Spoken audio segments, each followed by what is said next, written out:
होली एक सांस्कृतिक, धार्मिक और पारंपरिक त्योहार है। पूरे भारत में इसका अलग ही जश्न और उत्साह देखने को मिलता है। होली भाईचारे, आपसी प्रेम और सद्भावना का त्योहार है। इस दिन लोग एक दूसरे को रंगों में सराबोर करते हैं।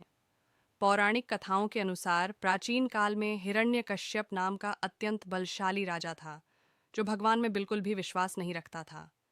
लेकिन उसका पुत्र प्रहलाद श्री विष्णु का परम भक्त था। एक दिन हिरण्यकश्यप ने प्रहलाद से तंग आकर उसे मारने के लिए अपनी बहन होलिका को प्रहलाद के साथ अग्नि में बैठने को कहा, परंतु होलिका को आग में न जलने का वरदान प्राप्त होने के बाद भी वह आग में जल गई और भक्त प्रहलाद बच गया। बुराई पर अच्छाई की इसी जीत के बाद ही होलिका दहन का यह त्योहार मनाया जाने लगा। होलिका दहन के समय ऐसी परंपरा भी है कि होली का जो डंडा गाड़ा जाता है, उसे प्रहलाद के प्रतीक स्वरूप होली जलने के बीच में ही निकाल लिया जाता है। होली का जो त्योहार है ये इसलिए मनाया जाता है क्योंकि जो प्रहलाद भक्त थे, जो हिरण्यकश्यप के घर में पैदा हुए थे, जो हरि के भक्त थे, तो उनके जो उनके पिता अपनी भक्ति में लगाना चाहते थे, लेकिन वो हरि के भक्ति में लीन थे। उनको उनको अपनी जो बहन थी होलिका, उनको रख कर, क्योंकि होलिका को वरदान प्राप्त था कि वो अग्नि में, उनके पास जो बताया जाता है उस समय कि जो अंग वस्त्र था या चुनरी थी, तो वो उस लेकर बैठी थी। अंत में सत्य की जीत हुई और होलिका का दहन हो गया और प्रहलाद भगत बच गया। उसी पक्ष में आज स्त्रियां व्रत रखती है और कामना करती है, और ये पानी जो जहाँ चढ़ाया जा रहा है, इसलिए कि उस अग्नि को शांत करने के लिए ये औरतें व्रत रख के और उसका प्रतीकात्मक रूप से इस त्योहार को मनाया जाए। जी तो मतलब ये नहीं कर पाए कि हाँ हम अब उसको मोक्ष दे दें, लेकिन जब नरसिम्हा संहार हुआ तब उसका पता चला था कि हाँ इन्होंने इतना कष्ट दिया।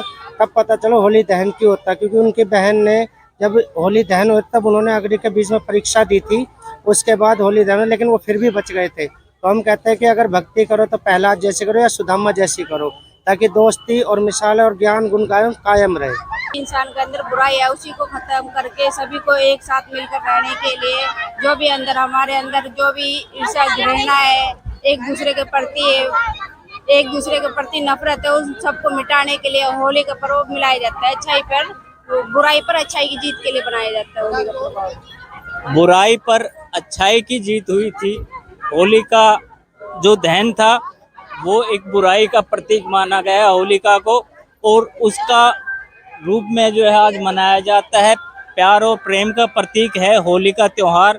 चलिए कुछ और भी लोग यहाँ पर हैं, कुछ महिलाएं भी हैं, एक बार उनसे भी पूछेंगे कि वो क्या कहना चाहते हैं। हाँ जी, होली का अच्छाई की जीत होती है। और जो दुल्हन मनाई जाती है वो खुशी का त्योहार पर, खुशी का त्योहार है। प्रहलाद की रक्षा होती है, विष्णु भगवान सहन करते हैं। होलिका का घमंड है जो स्वयं वो अपने घमंड में खुद टूट जाती है, खुद ही जल जाती है। जिस प्रकार से पुराणों में बताया गया है कि हिरण्यकश्यप जो राजा हुए थे, उन्होंने कहा था कि मेरे यहाँ राज्य में मेरे अलावा और कोई किसी की पूजा नहीं करेगा, लेकिन उनका पुत्र जो था प्रहलाद, वो भगवान विष्णु का पूजा करने लगा।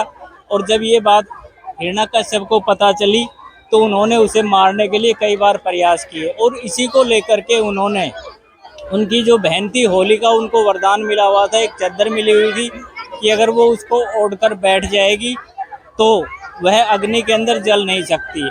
और जिस प्रकार से आज हम आपको दिखाएंगे कि जब उस समय हिरण्यकश्यप ने जब ये ऐलान किया कि होलिका प्रहलाद को गोदी में लेकर बैठेगी, उसके बाद क्या हुआ कि ये जो आप देख रहे हो जो मालाएं चढ़ाई जा रही हैं, ये उस समय का प्रतीक दिखाया गया है कि जिस प्रकार से जो लोग चोरी छुपे पूजा पाठ करते थे, उन लोगों ने अपनी मालाएं वहां डाल दी थी होलिका के ऊपर, कि जब आज भगवान विष्णु का इतना बड़ा भक्त ही नहीं बच पाएगा तो हम लोग चोरी छुपे पूजा करें तो हमारा क्या वो रह पाएगी। इस वजह से ये जो प्रतीक दिखाए जा रहे हैं, जो ये मालाएं चढ़ाई जा रही हैं, ये उस समय जो लोग चोरी छुपे पूजा करते थे वो लोग अपनी मालाएं यहाँ पर डाल करके चले गए थे, लेकिन भगवान ने अपना रूप दिखाया और जैसे ही होलिका प्रहलाद को लेकर के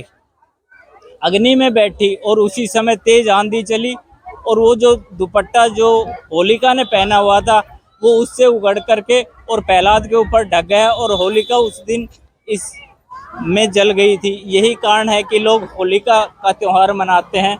और अगले दिन जो है रंगों का त्यौहार धुलंडी मनाया जाता है, उसे प्यार और प्रेम और प्रतीक का त्यौहार मनाया जाता है।